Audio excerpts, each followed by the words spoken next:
Good evening. My name is Shamaya Kearney, and I am the Chief Recovery Officer for the Mayor's Office of Recovery Programs. I'm joined tonight by my colleagues from the Mayor's Office of Recovery Programs, which also includes my fellow panelists, Elizabeth Tatum and Aaron Moore. This is a voluntary effort by the Mayor's Office of Recovery Programs because we want to provide information to you, our nonprofit partners, on the city's ARPA's application process. We're very excited that there are hundreds of you that are joining us to receive this information. As you well know, the COVID-19 public health emergency has negatively impacted the city of Baltimore, just as it has numerous cities across the nation. But we also know that historically marginalized communities have been even more impacted by the public health emergency. As such, our training tonight is focused on recovery, not necessarily just on relief. And so we're calling on you, our nonprofit partners, to help the city of Baltimore not just recover, but also to help us thrive. $641 million is a lot of money to some, and we understand that. But those of us that are in government and that are also in community doing the work understand that $641 million will not help us completely overcome the historical challenges that the city has faced. However, these ARPA funds are what I would call seed money. It's the money that can help us change the trajectory of the city and also to course correct to help us head in the right direction. And we are, again, calling on our nonprofit partners, on you, to help us do just that. So we need your time, your talent, your treasure. And tonight we're going to walk through our application process to help you understand how you can help the city as well. Next slide, please.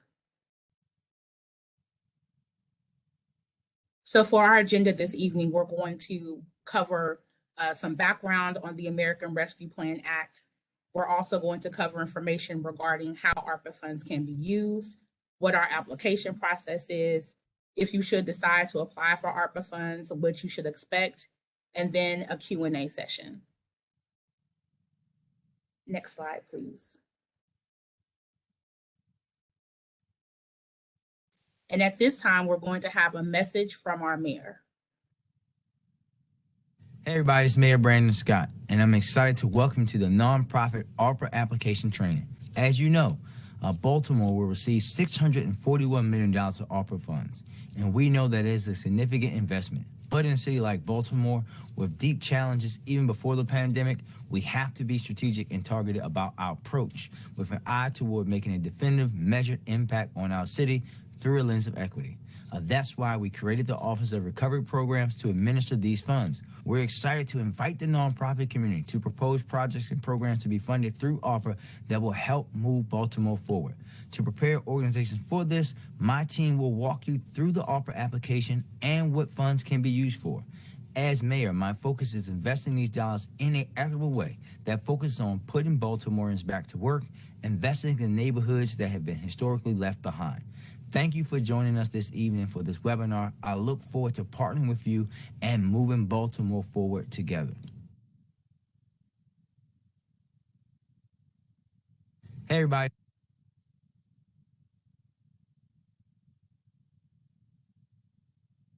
So now we want to provide just a little bit of context about what the American Rescue Plan Act is. President Biden signed the American Rescue Plan Act into law in March of 2021 with a total package of $1.9 trillion. The United States Department of Treasury launched the state and local fiscal recovery funds, and that is the mechanism that provides millions of dollars to states, local, and tribal governments to help respond to the COVID-19 pandemic. The Treasury Department allocated $641 million to the city of Baltimore and released subsequent guidance to help us understand how to better use those funds. Per the law, all of those funds must be committed by December 31st of 2024. As a result, and to ensure that there was transparency and accountability for the use of these funds, Mayor Scott established the Mayor's Office of Recovery Programs to oversee the use of funds and to help maximize impact for Baltimore City residents. I should note also that our office just stood up in July of 2021. So we've been working at this for about the last 2 months, really working to develop the infrastructure for a process that you all can use and understand.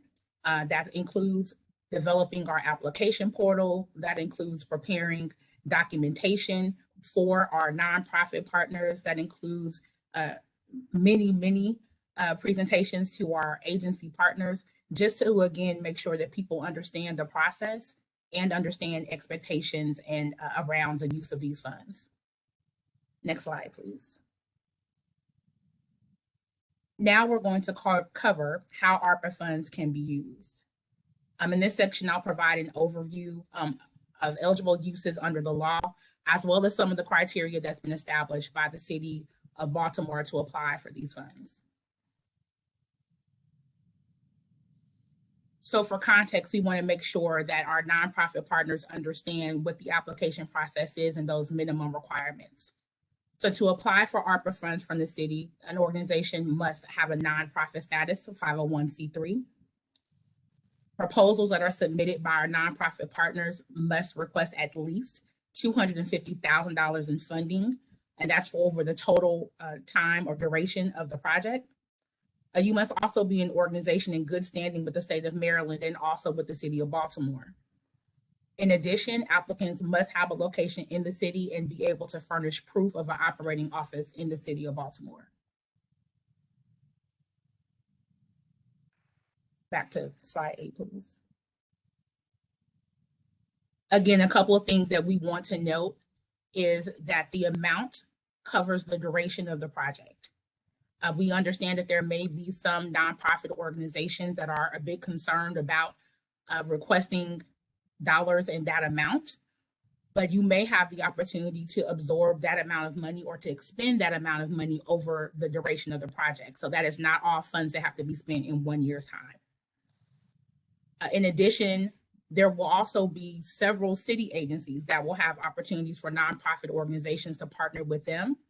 And so we encourage nonprofit organizations that, again, may have some concern about the amounts for our program to look at some of the opportunities that our city agencies are providing and continue to be on the lookout for information for those opportunities. Also, this may be an opportunity for some of our nonprofits to partner together on a particular proposal.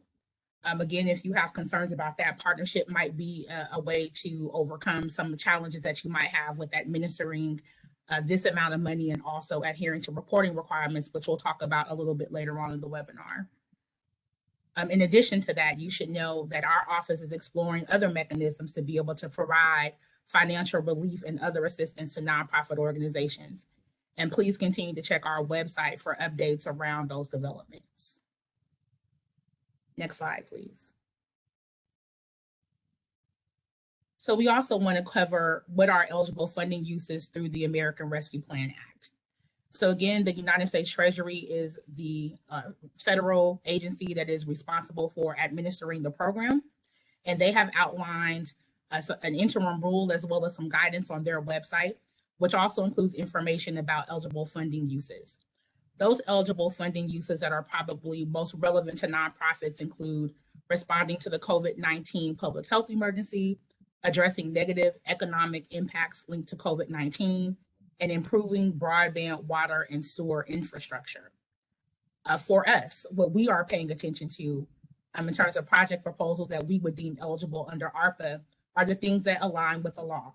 So we want to ensure that projects are linked to COVID-19 and its associated negative economic impacts, or use one of the infrastructure uses explicitly named in the Treasury guidance. In addition to that, the scale of the project should not exceed the scale of the negative impact. What do we mean by that? So for example, if there was an organization who provided assistance, maybe food baskets to individuals that are experiencing food insecurity, perhaps pre-COVID, that organization may have serviced 100 people. But during COVID, we're unable to service the same number of individuals for a variety of reasons, like food unavailability, increased food costs, things of that nature. If you were submitting a proposal to us to continue with that program, we would not expect to see something that would be proposing that you provide funding to or food to 1,000 individuals. We would be looking for something that is more aligned with what the organization was doing prior to COVID and trying to get back up to that level of stabilization. Also important to note here that a proposal that is determined to have an eligible use does not mean that a project will be funded. There are additional steps in our application process that we'll discuss as we move along. Next slide, please. So what are examples of eligible and ineligible projects? So on the slide, you'll see a couple of examples that we pulled of food assistance to communities facing food insecurity, again, because of COVID-19. Perhaps tutoring programs that address the transition to virtual learning. As we all know, there's been tremendous concern around learning loss because of our students not being able to attend school in person. And so establishing a tutoring program to assist with mitigating learning loss would be something that we would consider to be eligible under the law. Housing, counseling services, and legal aid to prevent evictions or homelessness. The law specifically calls out efforts to prevent eviction and also calls out the ability to develop services that would assist our homeless population. And so we, again, would consider that to be projects that are eligible under the law. Ineligible projects, replacing a building facade or signage unrelated to COVID-19. So what we mean there is if we were to receive a proposal where an organization wanted to increase their signage on the exterior of their facility, we would not consider that to be something eligible under the law. However, if you were looking at having signage indoors that would encourage social distancing, that would be something that would be eligible under the law. Upgrading existing technology for a tutoring program. Again, that's not something that's directly related to COVID-19. And so that is something that we would not deem to be eligible. Creating or preserving market rate rental housing. This is another area that we would not consider to be eligible under the law. ARPA specifically calls out the preservation and development of affordable housing. So any proposals around market rate housing would not be something that we would determine to be eligible under the law. Moving into our next slide, I'm going to turn it over to Elizabeth Tatum to talk more about the application process. Thank you, Shamaya. So I have, my name is Elizabeth Tatum, and I have the privilege of walking you through our application process. I know that we have written instructions about our application process that are available on our website. They are highly detailed and step-by-step, and part of the reason for spending some time this evening going through these slides is to help break that down and demystify it a bit, and then hopefully later on during the question and answer to respond to any questions that you might have. So let's move to the next slide. Okay, so this slide provides a very high-level overview of the application process from start to end. So as we see it, there are essentially 4 phases. So we are in, most of you are in the pre-proposal stage. We are opening our application portal on October 1st. So what we encourage you to do right now is first to self-screen for eligibility. I know that Shamaya just covered an overview of eligibility under ARPA. We also have a 1-page guide on our website, specifically for Baltimore City. The Treasury Department also has guidance, both highly detailed guidance if you really enjoy reading federal regulations, and then also summaries. So we encourage you to do some of that work on your own. We have, over the last 2 months, encountered a couple of interesting questions that required us to do some reflection and research to really understand how to apply the law. So if you have gone through the process and still have an outstanding question, our office would be happy to field that question for you.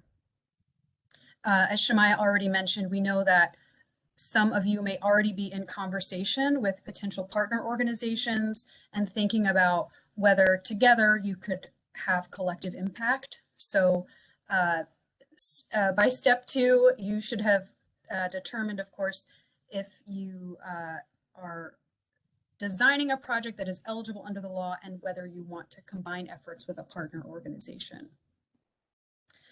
Proposal stage. So simply submit your proposal.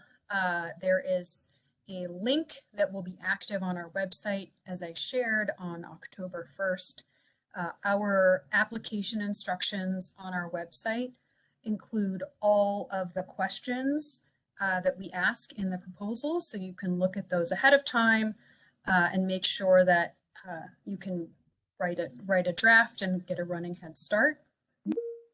Once you've submitted your proposal, then our office will conduct a structured review and make a determination about whether your project is eligible under the law.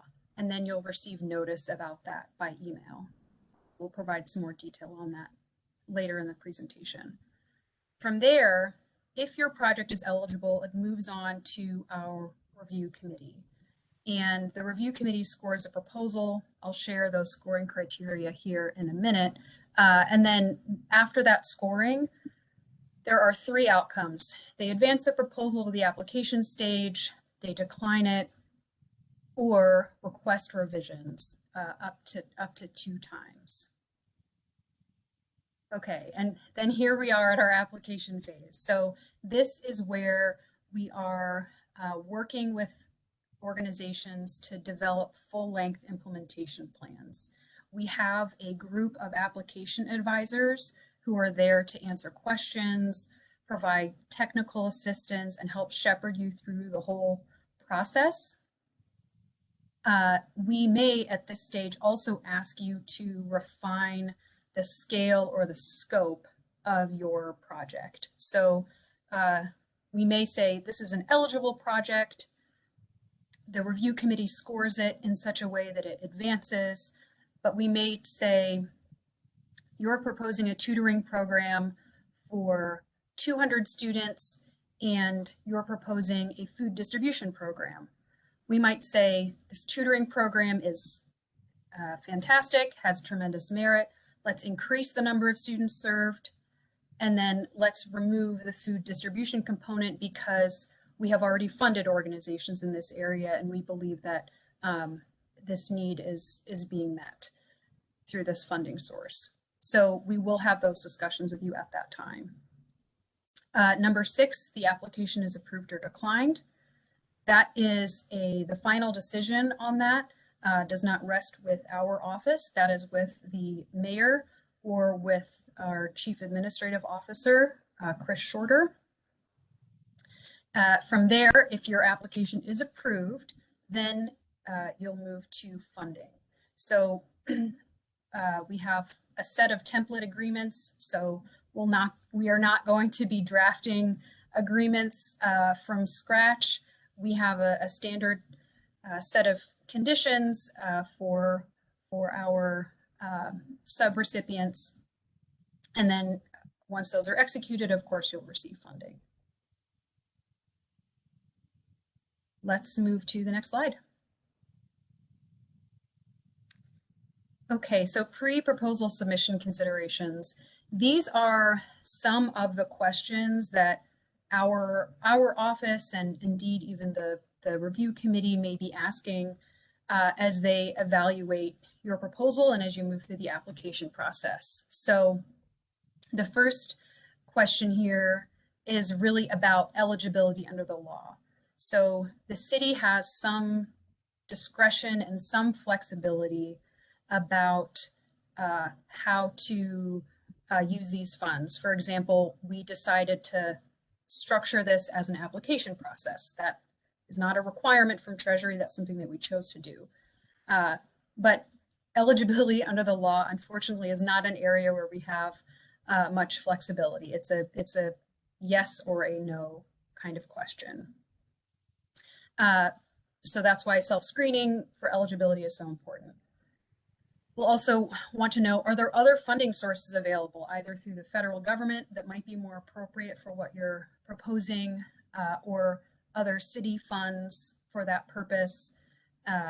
Or potentially, is this an area that, depending on what you're proposing, that the philanthropic community or other entities are already funding really strongly? We want to make sure that we are strategic about use of these funds. The next question is a question that we are asking not only of nonprofit organizations, but also of city agencies. How are we going to sustain any efforts once ARPA funds expire? All funds have to be committed by December 31st of 2024. So there is a clock that we are managing against. Of course, then does your organization have the administrative capacity for some of the mandatory federal reporting requirements? This is another area where we don't have much discretion or too many choices. We have to, in order to keep all of these federal dollars and put them to good use, we have to follow federal guidelines. And then the last, of course, is could this funding be considered duplication of benefits? So I think this is pretty self-explanatory, but one way to think about this is if you are purchasing a home and the home is worth $100,000, if you go to one bank and get a mortgage for $100,000, and then you go to a second bank and get a mortgage for an additional $100,000, clearly that exceeds the value of the home. That's duplication of benefits. And there's a fair amount of guidance on this duplication of benefits. It's a fairly standard term in federal funding.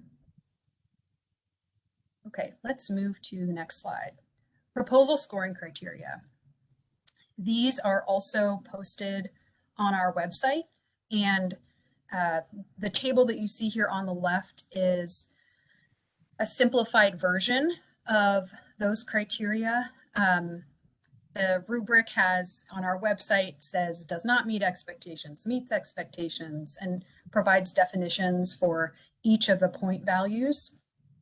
But for our purposes this evening, we wanted to provide a quick summary. So the item here with the greatest weight is a couple rows down, explains how the project impacts equity.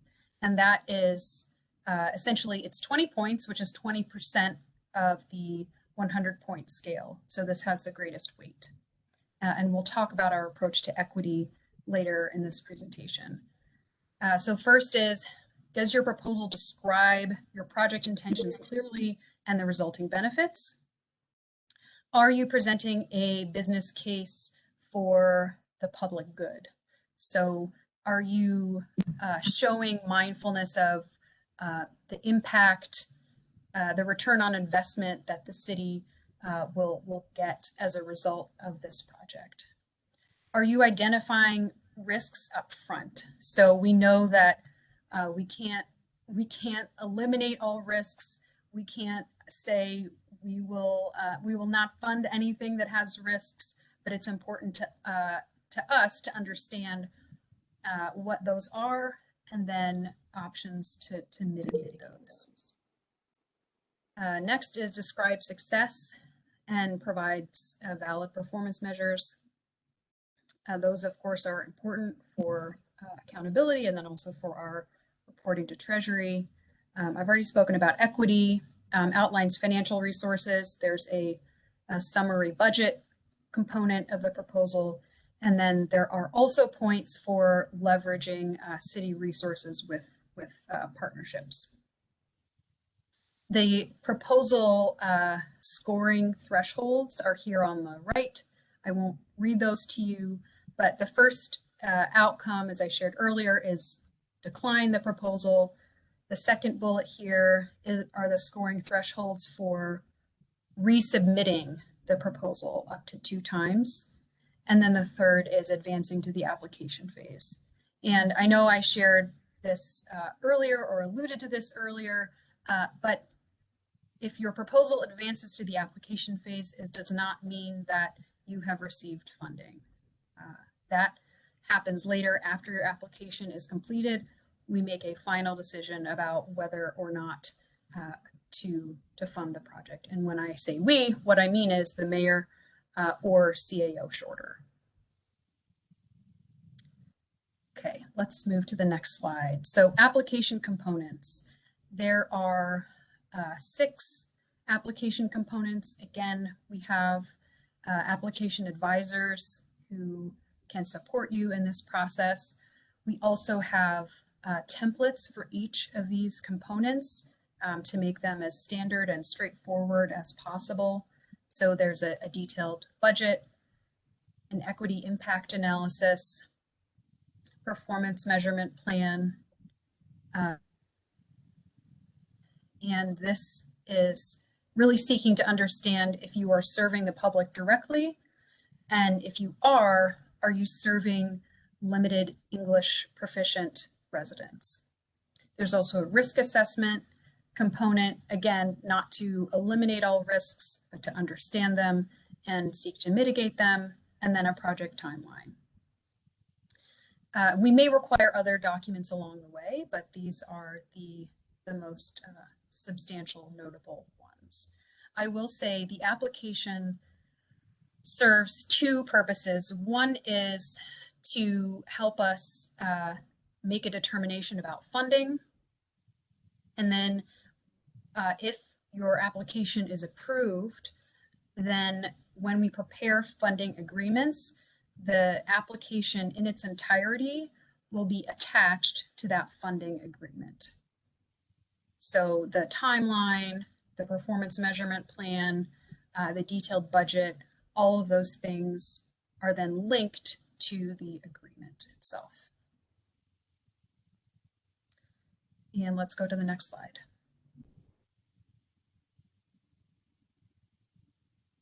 Okay, so recovery office considerations prior to funding. So if your proposal has moved all the way through to the application phase, you've completed your application and it's now ready for a decision, our office makes a recommendation to the mayor and the city administrator. And these are some of the questions that we will be asking when we prepare that recommendation. So how much funding is available? How did the review team score this proposal relative to others, particularly others that are similar to it?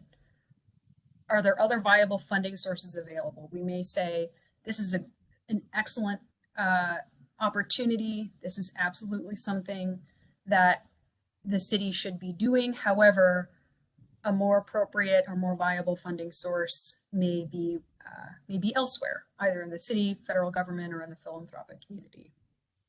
What's the level of urgency? So when we think about people's immediate material needs, perhaps, and this is totally hypothetical, but perhaps families who have been impacted when extended unemployment benefits expired. Or we might say there are particular communities that need vaccination outreach today. Those are things that we'll certainly take into consideration. And then funding priorities. So is this aligned with the mayor's 5 pillars? How specifically does this project advance equity? And Erin Moore is going to speak about that in just a moment. How is this aligned with other investment decisions? We want to be strategic about these funds, and we want to make sure that we're focusing our impact and getting real measurable results for our funding decisions. And that's what the last bullet point speaks to as well. So this is a very quick overview of our entire application process. We sought to, as I shared earlier, demystify it, simplify it, and hopefully that provides you a sort of bird's eye view of how we'll be moving through that process with nonprofit organizations. And with that, I will turn it over to our Deputy Director, Erin Moore. Thank you, everyone, for joining us for the training today. I'm Aaron Moore, Deputy Director for the Mayor's Office of Recovery Programs. And I just wanted to take a brief moment to close out our presentation and talk about two topics in particular. The first of which is equity. Equity is central to our office and our founding principles. In addition to that, it's also important to the mayor's vision for the city and to the Department of Treasury as laid out in the ARPA law. On the next slide, I'll talk a little bit about how this applies to your application in particular. So we're looking forward to equity being a central tenet of those applications. The city has a definition of equity in addition to the federal government's definition of equity, which is also complements it as well.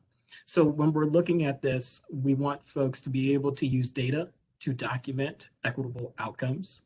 We want to know who the target populations are and how they will participate in the governance of the project. Does the project account for disparate outcomes amongst those underserved communities in particular? And the law poses a particular focus on what we call qualified census tracts, which will be defined in the application process for you all. And most importantly, how will historical disparities be changed over time? How will we mitigate or decrease those historical disparities with the particular project? So we're looking forward for equity to be infused throughout the proposal and also to be not only influencing the proposal, but really operationalized to change outcomes for the citizens of Baltimore. On the next slide, I'll dive into more about what you can expect next from the Recovery Office and next steps overall. So one, we'll be in constant communication with folks at particular intervals of this process. So we will notify folks when their proposal has been received, when it has been evaluated for eligibility, when it has been scored by the review team, and if it will move on to the application phase. During the application phase, all applicants will receive assistance from application advisors to help them complete the requirements that Elizabeth laid out in the application process just now. And last but not least, we want to continue to be in contact through various methods. So please check out our website for updates. We will be releasing lots of information in the future, and currently there's an abundance of resources on application instructions, also about equity, and also on capital projects, and in addition to eligibility roles. So please feel free to check our website for continuous updates. In addition to that, we have our email inbox where you can always contact us at arp@baltimorecity.gov. And also feel free to reach out to us if you would like to get more information that we can pass on to you to share with your networks and associations to reach more folks to know about this opportunity and how we can change outcomes for the citizens of Baltimore. And I'll just close here with one last slide on what we can expect in terms of timelines and deadlines. So as you know, we are here today on September 28th, 2021 for the training session. The application portal will open on Friday, October 1st, 2021, and it will close, and no additional proposals will be accepted after December 31, 2021. And with that, we will move on to our Q&A session. Thank you. So there